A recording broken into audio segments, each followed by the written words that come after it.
Selamat pagi, Shalom. Oke, pagi hari ini kita akan belajar kelanjutan dari masih tentang mercy of God, kemurahan hati Allah, kemurahan hati Tuhan. Itu adalah gambar para pekerja yang kerja di kebun anggur. Saya cari ilustrasi aja. Boleh dibuka Matius 20 ayat 1 sampai 16. Nanti saya bacakan dengan cepat, Bapak Ibu Saudara boleh menyimaknya dengan baik. Perumpamaan tentang orang-orang upahan di kebun anggur.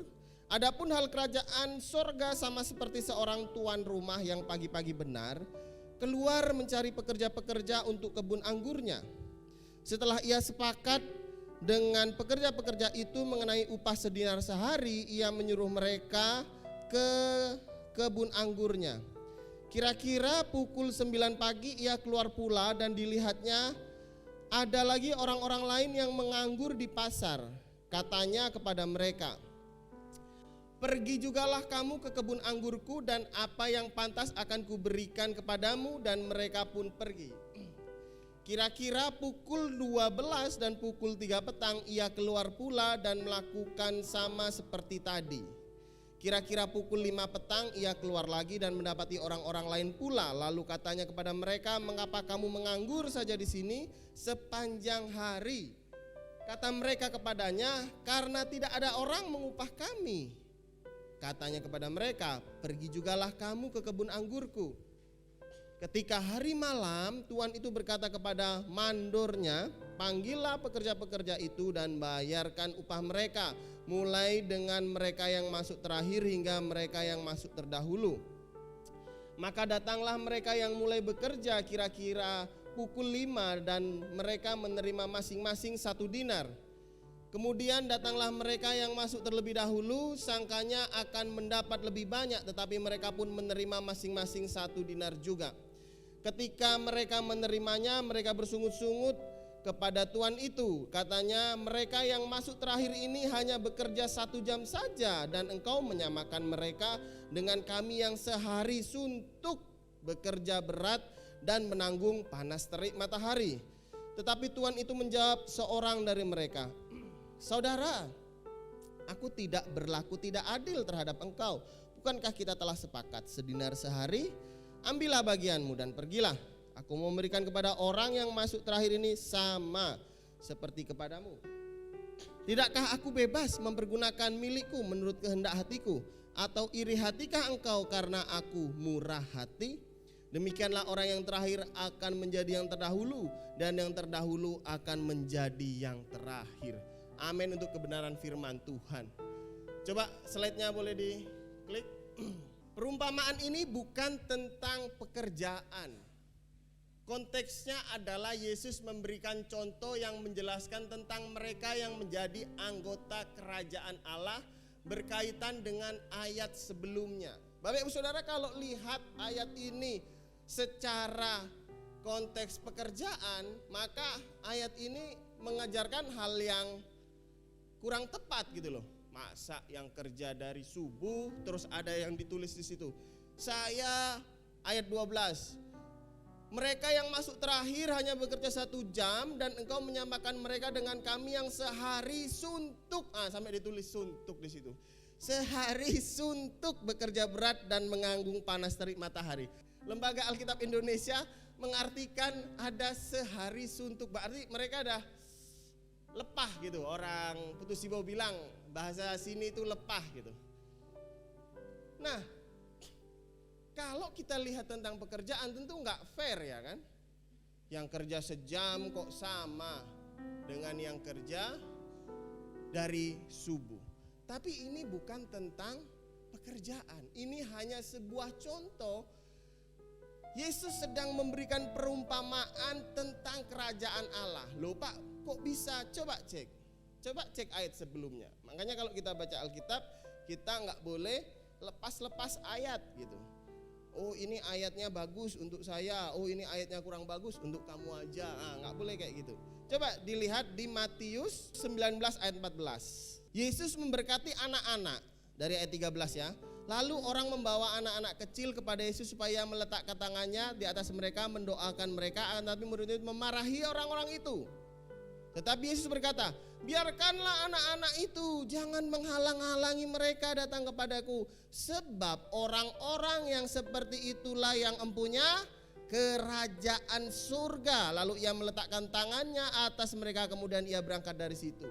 Anak-anak, Yesus ngomong di ayat sebelumnya bahwa orang-orang yang seperti anak-anak itulah yang datang kepadaku, itu yang akan punya kerajaan surga. Di sini tidak dikatakan wataknya kayak anak-anak. Tahu watak anak-anak? Dikasih tahu ngeyel gitu ya. Bukan di situ poinnya. Poinnya begini, memiliki hati yang tulus, datang kepada Tuhan seperti anak-anak. Bukan memiliki hati yang bulus. Beda satu huruf aja gitu loh. Miliki hati yang tulus, datang kepada Tuhan, mencari Tuhan, bukan memiliki hati yang bulus. Apa itu hati yang bulus? Bukan Lebak Bulus ya Bu ya, yang di Jakarta Selatan ya. Bukan. Hati yang bulus itu hati yang apa ya? Kayaknya kalau aku ke gereja ini dapat apa ya? Nah, kayaknya kalau aku pelayanan di gereja itu feedbacknya apa sama aku ya? Nah, kalau kita datang kepada Tuhan hanya mengharapkan sesuatu, contoh nih, kita lagi berbeban berat, datang kepada Tuhan, oh Tuhan tolong saya ini banyak masalah begini begitu Tuhan. 1 jam kita berdoa, kita isinya cuman apa? Ngomel. Terus Tuhan mau ngomong gitu loh, mau ngobrol, itu udah selesai. Saya belajar, saya juga sedang belajar Bapak Saudara. Karena sekolah yang yang sesungguhnya itu sekolah kehidupan gitu. Kalau sekolah teologi mungkin 4 tahun ya Bu ya. Ditambah S2 2 tahun, kalau kuliah doktor lagi 5 tahun. Setelah itu masih hidup enggak? Masih hidup. Sekolah yang sepanjang umur adalah sekolah kehidupan. Nah, saya juga belajar Bapak Saudara. Ketika datang kepada Tuhan enggak banyak ngomel dulu, tapi merendahkan diri dulu kepada Tuhan. Coba Geo. Biar belas kasihan-Mu Bapa penuhi hati kami, curahkan kuasa Roh Kudus, api kemuliaan-Mu, api kemuliaan-Mu membakar hati yang rindu untuk melayani-Mu sampai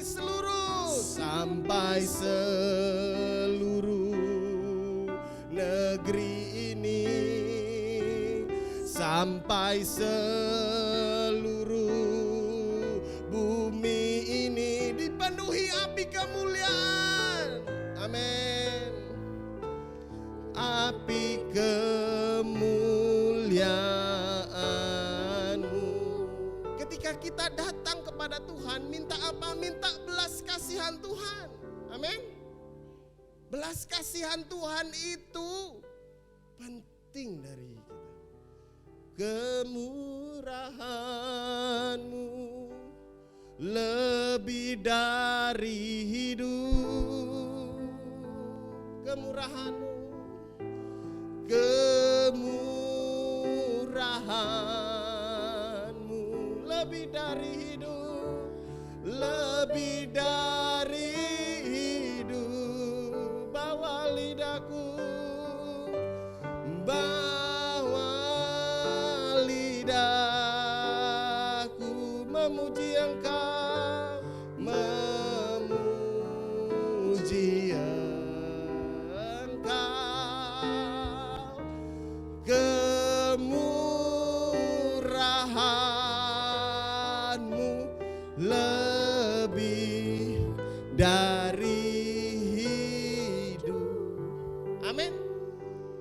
saya bisa hidup pagi hari ini itu semua karena kemurahan Tuhan.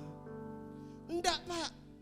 Saya bisa hidup karena semalam saya pas tidur saya pasang alarm. Alarm itu yang bangunkan saya. Lalu saya melek, saya hidup. Salah. Berapa banyak orang yang meninggal ketika tidur? Orang Katolik. Kesaksian. Saya datang ke rumahnya. Masih ada jenazahnya di situ. Nenek ini di sampingnya. Cerita sama saya. Pak, kami baru pulang dari gereja. Dia makan, enggak ada apa-apa, Pak. Enggak ada tanda apa-apa. Lalu kami masuk ke kamar, tidur.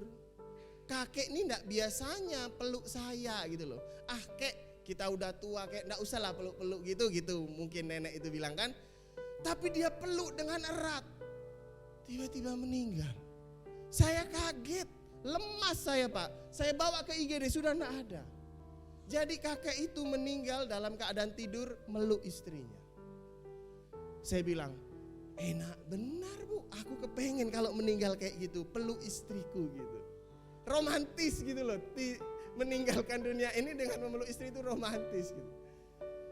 Nah saya bilang begini, kita nggak tahu kapan kita dipanggil Tuhan.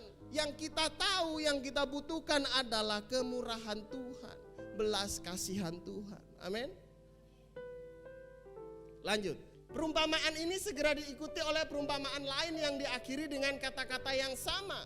Yang terdahulu akan menjadi yang terakhir dan yang terakhir akan menjadi yang terdahulu. Matius 19 ayat 30, Matius 20 ayat 16. Bapak Ibu Saudara, kalau dilihat ya kan?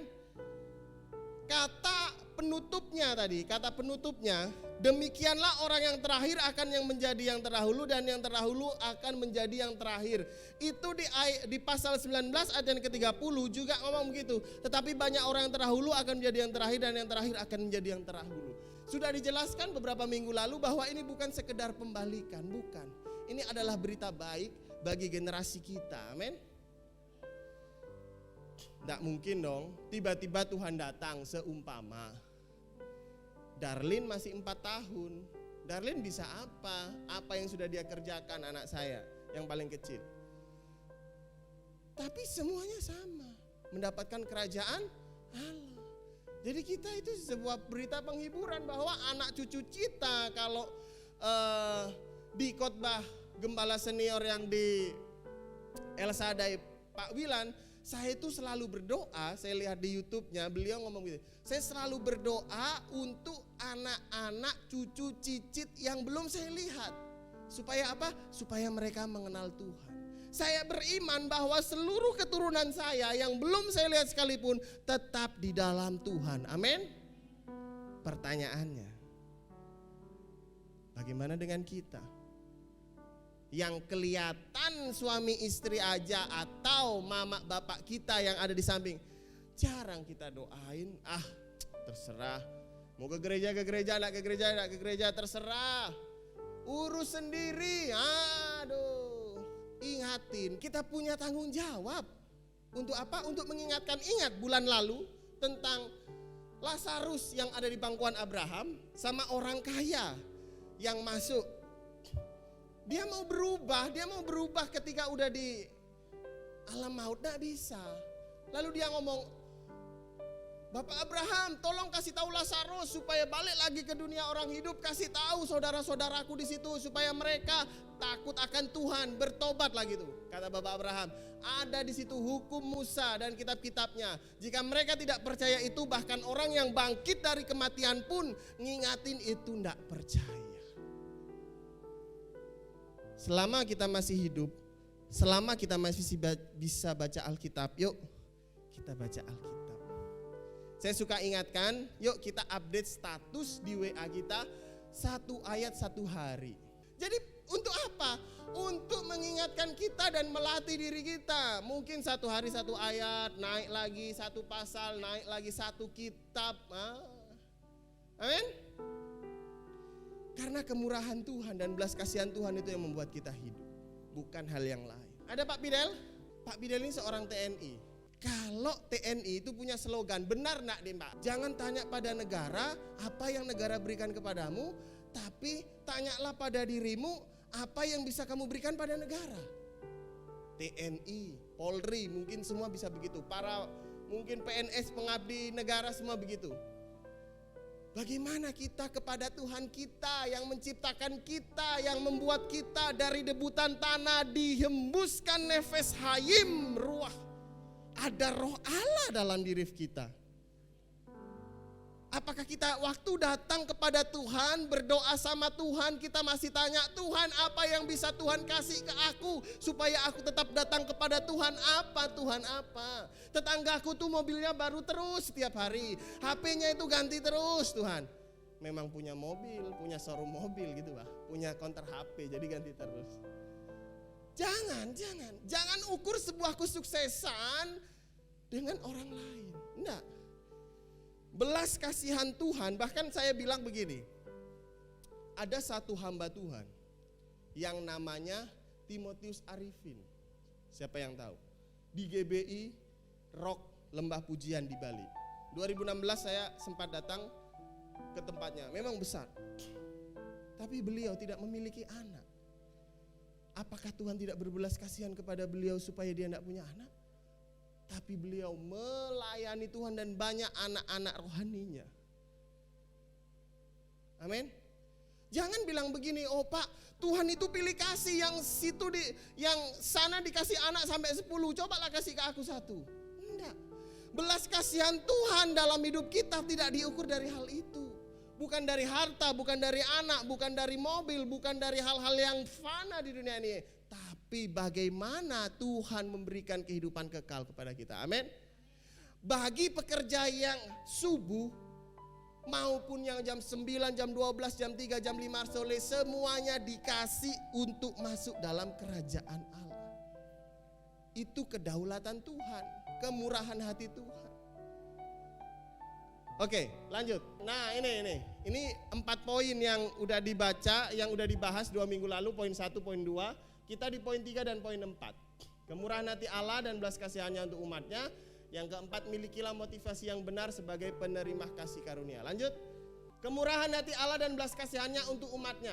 Apakah Allah tidak adil dalam memberikan belas kasihan? Apakah kemurahan hati Allah pilih-pilih? Tentu saja tidak. Coba dibuka Roma 9 ayat 14-16. Jika demikian, apakah yang hendak kita katakan? Apakah Allah tidak adil? Mustahil, kata Paulus menulis ke jemaat di Roma. Sebab ia berfirman kepada Musa, aku akan menaruh belas kasihan kepada siapa aku menaruh belas kasihan, dan aku akan bermurah hati kepada siapa aku mau bermurah hati. Jadi hal itu tidak tergantung kepada kehendak orang atau usaha orang, tetapi kepada kemurahan hati Allah. Amin. Paulus mengutip kejadian yang dialami oleh Musa. Kejadiannya apa? Saya ceritakan singkat ya, kita tidak usah buka Keluaran. Kejadiannya Musa bertemu dengan Tuhan dan naik ke gunung Tuhan. Terus murid-murid bangsa Israel ini sama Harun, mereka bikin anak lembu emas.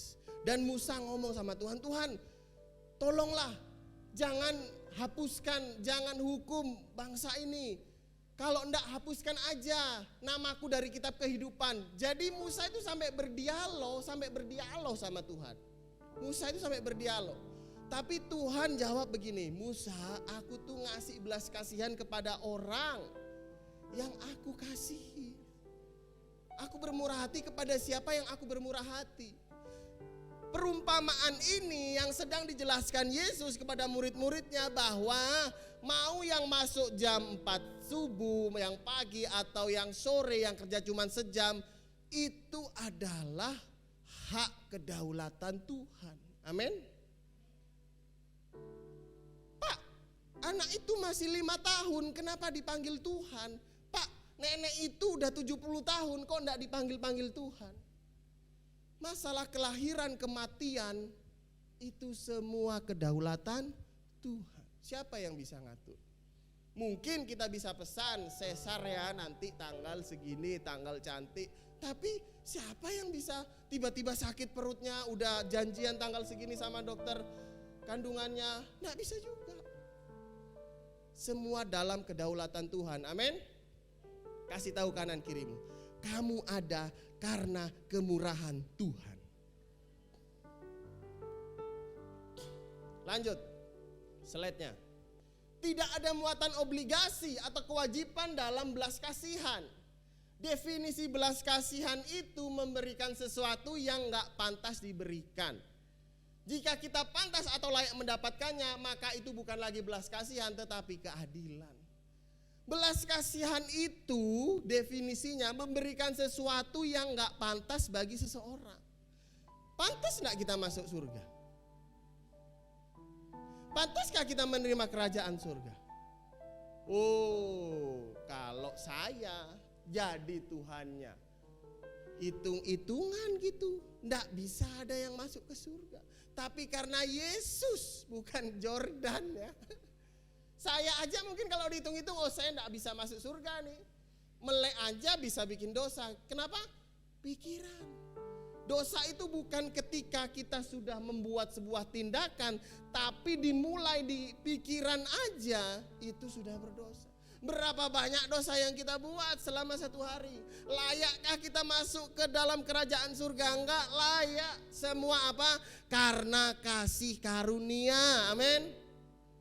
Kita semua bisa selamat, kita semua bisa mengenal Tuhan, kita semua bisa ada di sini semua karena kasih karunia Tuhan. Karena belas kasihan Tuhan. Lanjut. John Stott. John Stott itu adalah penginjil dari Inggris, banyak bukunya. Dia katakan gitu, because the basis of which God deals savingly with sinner is not justice but mercy. Karena dasar di mana Allah menyelamatkan orang berdosa bukanlah keadilan tapi belas kasihan. Karena begitu besar kasih Allah kepada dunia ini. Kasih Allah begitu besar, belas kasihannya begitu besar kepada mana? Dunia ini. Sehingga dia mengaruniakan anaknya yang tunggal. Supaya setiap kita yang percaya. Amin. Ingat. Keselamatan itu untuk semua orang. Bahkan semua makhluk manusia ya. Di bumi ini. Tapi yang memperoleh kehidupan kekal itu hanya yang percaya. Pertanyaannya, berapa banyak keluarga kita yang masih belum percaya kepada Tuhan? Ini menarik Bapak Saudara. Ketika kita percaya kepada Tuhan yang tidak kelihatan, itu belajarnya gimana?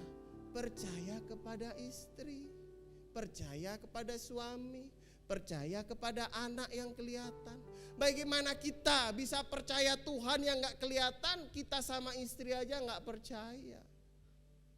Gitu Saudara. Jadi harus ada saling kepercayaan antara suami istri, antara mama dan anak. Supaya apa? Supaya melatih kita juga untuk percaya kepada Tuhan. Oh enggak, saya percaya pada Tuhan, tapi saya enggak percaya Pak istri saya di sana Pak. Enggak tahu dia bikin apa di sana. Saya enggak tahu. Nah, gimana? Sama istri sendiri yang kelihatannya enggak percaya, apalagi sama Tuhan yang enggak kelihatan. Lanjut. Semua pelayanan sama penting di hadapan Allah. Ini yang saya udah bilang tadi. Yesus mengajarkan bahwa di dalam kita melayani, kasihnya harus jadi dasar utama menggerakkan kita untuk mengasihi dia dan sesama. Amin. Jadi ketika kita melayani sesama kita, mau melayani saudara, anak, suami, istri, itu harus didasari oleh kasih. Lanjut. Semua yang Allah berikan bersumber dari anugerahnya. Amin. Mungkin Bapak Ibu Saudara sekarang bisa punya deposit ber-MM. Di mana? Di tabungan. Kalau saya depositnya berember-ember. Bukan ber-MM tapi berember-ember. Untuk nampung air gitu kan. Bukan ber-MM. Itu karena apa? Karena usaha saya Pak. Saya kerja siang dan malam. Kerja terus. Yang ngasih kekuatan siapa? Yang ngasih napas siapa? Lupa. bahwa semuanya karena kasih karunia Tuhan. Amin. Lanjut. Nah, poin yang keempat. Milikilah motivasi yang benar sebagai penerima kasih karunia. Kelompok yang pertama tadi. Menyemangati diri mereka dalam bekerja itu adalah upah. Tuannya tadi datang pagi-pagi, aku ada kebun anggur tuh, dipetik gitu ya. Latar belakangnya itu bahwa kalau kebun anggur di sana itu mau panen itu dekat dengan musim hujan. Kayak kita ini udah musim hujan kan, musim panennya beberapa bulan yang lalu. Jadi anggur ini harus cepat-cepat dipanen. Kalau enggak kena air hujan, kualitasnya pun akan jadi rusak, mungkin akan busuk. Nah, makanya dia cari pekerja pagi-pagi benar tuan ini. Cari pekerja supaya kerjakan kebun anggurnya dipetik. Sepakat sedinar. Lalu karena dilihat pekerjaan anggurnya pun masih banyak, cari lagi. Sampai lihat, coba Bapak Ibu Saudara tadi. Di Matius ada hal menarik yang perlu digaris bawahi tadi. Bagaimana sikap tuan itu kepada para pekerjanya. Ayat 6. Kira-kira pukul 5 petang ia keluar lagi dan mendapati orang-orang lain pula. Lalu katanya kepada mereka, mengapa kamu menganggur saja di sini sepanjang hari? Kata mereka kepadanya, karena enggak ada orang yang mengupah kami Tuan. Katanya kepadanya, pergi jugalah kamu ke kebun anggurmu. Tuhan enggak mau potensi yang ada di dalam diri kita itu nganggur. Amin. Apa talenta? Pak, saya kayaknya enggak punya talenta apa-apa Pak. Saya nyanyi enggak bisa, ngomong enggak bisa. Bisa doa enggak? Bisa doakan orang lain. Itu talenta.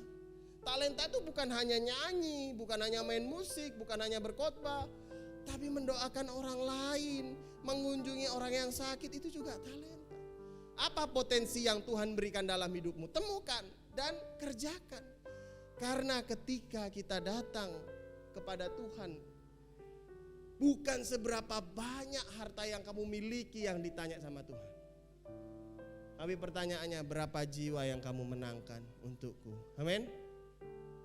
Udah berapa tahun kita jadi Kristen? Berapa jiwa yang sudah? Bapak Ibu Saudara, jangan dulu bawa ke gereja, jangan dulu bawa ke gereja. Ngomong aja, berapa banyak Bapak Ibu Saudara ngomong sama kawannya, yuk ke gereja, yuk kita ingat Tuhan, yuk kita doa. Gitu aja. Itu sudah memberitakan Injil. Gak perlu bawa Alkitab, debat-debat teologi. Oh, di warung kopi mau debat teologi, bawa Alkitab, diusir kita. Cukup beritakan aja. Kok kamu makin ganteng? Iyalah, aku kan anak Tuhan karena makin ganteng. Kamu mau ikut ganteng dah? Itu bisa mungkin di komunitas kita bercanda gitu kan. Kok aku lihat kamu mukanya makin cerah gitu. Kemarin-kemarin kamu agak suram.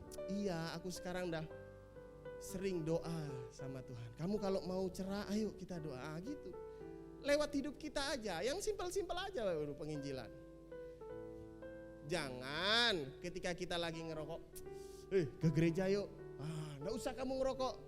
Kita pun masih ngerokok. Ketawa Pak ini, Pak siapa? Pak Tumpang. Ke gereja yuk. Dia masih gitu.